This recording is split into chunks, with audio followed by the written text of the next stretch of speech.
J'ai commencé ici en fait à la Fédération française de tennis. Après mon école de commerce, j'avais fait des jobs d'étudiant ici, dans les stocks à Roland-Garros pour le merchandising. Après mon école de commerce, j'ai intégré la Fédération française de tennis au sein de la griffe Roland-Garros. De fil en aiguille, j'en ai pris la responsabilité. Je suis resté 6 ans ici. J'ai quitté ensuite la Fédération française de tennis pendant 8 ans, où j'ai rejoint Amaury Sport Organisation pour m'occuper de marketing et de merchandising, ensuite pour m'occuper de développement, acheter des événements, créer des événements. Et ensuite, j'ai fini là-bas en tant que directeur adjoint du cyclisme, aux côtés de Christian Prudhomme, pour m'occuper du Tour de France, de Paris-Nice, Paris-Roubaix, enfin plein de choses. Et je suis revenu ici début 2010 à la direction générale quand Gilbert Izerne et Jean Gachassin m'ont appelé pour les rejoindre. Les défis sont extrêmement nombreux, hein. On est, comme vous le disiez, une petite structure avec plein de métiers différents. Qu'on touche au sport, qu'on touche au business, au développement de la fédération, de ses clubs et de ses membres. Donc les défis sont extrêmement nombreux. En revanche, on n'est pas dans un domaine scientifique, on n'est pas dans des maths, 1 plus 1 égale pas forcément 2 chez nous. Donc ces défis au quotidien, on les relève en s'écoutant beaucoup, en parlant beaucoup, en concertant beaucoup, pour prendre tous les jours des petites décisions qui vont faire qu'on va soit développer Roland-Garros, soit développer le tennis dans nos clubs, soit former des meilleurs champions.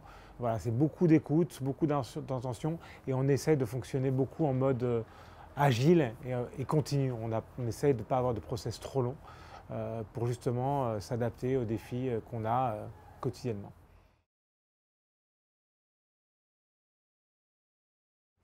Alors justement, enfin, je pense qu'un des défauts de l'industrie du sport déjà, c'est d'être beaucoup trop consanguin, de ne pas assez intégrer des profils qui viennent d'autres industries.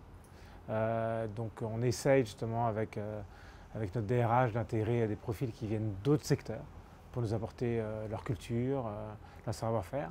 Ensuite, les gens qui doivent intégrer l'industrie du sport, je n'ai pas de conseils particuliers à donner. Peut-être une chose, c'est peut-être une industrie où l'intelligence relationnelle, ce qu'on appelle le quotient émotionnel, compte plus que peut-être dans d'autres métiers. C'est souvent des petites structures, l'industrie du sport. Alors je ne parle pas de... Parce que c'est très vaste l'industrie du sport. Hein. Decathlon, est-ce que c'est l'industrie du sport? Nike, Adidas, enfin voilà, c'est aussi l'industrie du sport. Mais sur des structures comme les nôtres, des détenteurs de droits, des agences, etc. Je pense que l'intelligence relationnelle compte, si ce n'est plus que les compétences particulières, professionnelles.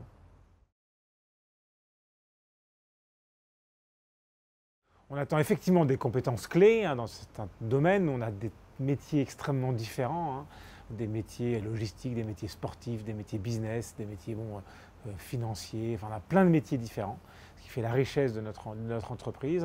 Donc on attend des compétences pointues et des expertises pointues, hein, mais on a parfois échoué à intégrer des gens parce qu'ils n'ont pas su s'intégrer dans l'écosystème de la fédération. On veut fonctionner, nous, en mode start-up, on est le mode événementiel ancré vraiment dans notre ADN. Et je rebondirai sur ma réponse précédente, l'intelligence relationnelle va énormément compter, tout autant que l'expertise de la personne qui intégrera la fédération.